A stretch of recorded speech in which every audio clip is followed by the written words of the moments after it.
സംസ്ഥാനത്തെ സർക്കാർ ആശുപത്രികളിൽ ഇനി 24 മണിക്കൂറും സ്പെഷ്യലിസ്റ്റ് ഡോക്ടർമാരുടെ സേവനം.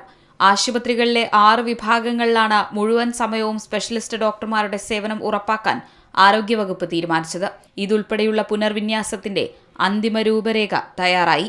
കേരള ഗവൺമെന്റ് മെഡിക്കൽ ഓഫീസേഴ്സ് അസോസിയേഷന്റെ എതിർപ്പുകൾ കാര്യമാക്കാതെയാണ് ആരോഗ്യവകുപ്പ് പദ്ധതിയുമായി മുന്നോട്ടു പോകുന്നത്. ഇപ്പോൾ തന്നെ സർക്കാർ ആശുപത്രികളിൽ മതിയായ ഡോക്ടർമാരില്ല എന്നാണ് KGMOAയുടെ നിലപാട്.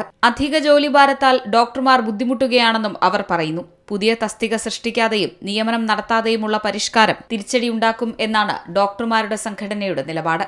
പ്രധാന ആശുപത്രികളിലെ 6 സ്പെഷ്യാലിറ്റി വിഭാഗങ്ങളിൽ മുഴുവൻ സമയവും സേവനം ലഭ്യമാക്കുന്ന രീതിയിലാണ് പരിഷ്കാരം. പരീക്ഷണാടിസ്ഥാനത്തിൽ പദ്ധതി ആരംഭിക്കുന്ന പുനലൂരിൽ 15 സ്പെഷ്യലിസ്റ്റ് ഡോക്ടർമാരെയാണ് അധികമായി ആവശ്യമായി വരുന്നത്. കൊല്ലം ജില്ലയിൽ മാത്രം പ്രാഥമിക സാമൂഹ്യ ആരോഗ്യ കേന്ദ്രങ്ങളിൽ നിന്നുള്ള 74 ഡോക്ടർമാരെ പുനർവിന്യസിക്കും. കൂടാതെ ആവശ്യാനുസരണം നഴ്സുമാരെയും മറ്റ് ജീവനക്കാരെയും മാറ്റി നിയമിക്കും. ആവശ്യമെങ്കിൽ പാരിപ്പള്ളി മെഡിക്കൽ കോളേജിൽ നിന്നുള്ള സേവനം പ്രയോജനപ്പെടുത്തുകയും ചെയ്യും. ഈ മാതൃക പിന്നീട് സംസ്ഥാനത്തെ എല്ലാ ജില്ലകളിലേക്കും വ്യാപിപ്പിക്കാനാണ് ധാരണ.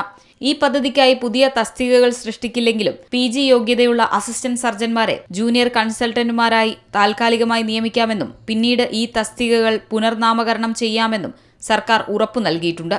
പുനർവിന്യസിക്കുന്ന സ്പെഷ്യലിസ്റ്റുകൾക്ക് പകരമായി തിരക്ക് കുറഞ്ഞ ആശുപത്രികളിൽ നിന്നും പുതുതായി നിയമിക്കുന്ന PG യോഗ്യതയുള്ള അസിസ്റ്റന്റ് സർജൻമാരിൽ നിന്നും ഡോക്ടർമാരെ കണ്ടെത്തി നിയമിക്കും.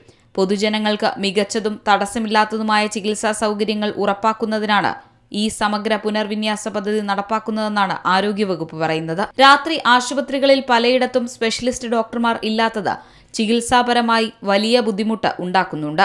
അടിയന്തര ഘട്ടങ്ങളിൽ വിദഗ്ധ ഡോക്ടർമാരുടെ സേവനം ഉറപ്പാക്കാൻ കഴിഞ്ഞ കുറേ നാളുകളായി സർക്കാർ പദ്ധതികൾ ആലോചിക്കുകയായിരുന്നു. ഡോക്ടർമാരുടെ സംഘടനയുടെ കടുത്ത എതിർപ്പ് മറികടന്ന് എങ്ങനെ മുന്നോട്ടു പോകും എന്നുള്ളതാണ് സർക്കാരിന് മുന്നിലുള്ള വെല്ലുവിളി.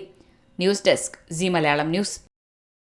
ഏറ്റവും പുതിയ വാർത്തകളും വിശേഷങ്ങളും വിരൽത്തുമ്പിലറിയാൻ സി മലയാളം ന്യൂസ് എല്ലാ ഡിജിറ്റൽ പ്ലാറ്റ്ഫോമുകളിലും ലഭ്യം.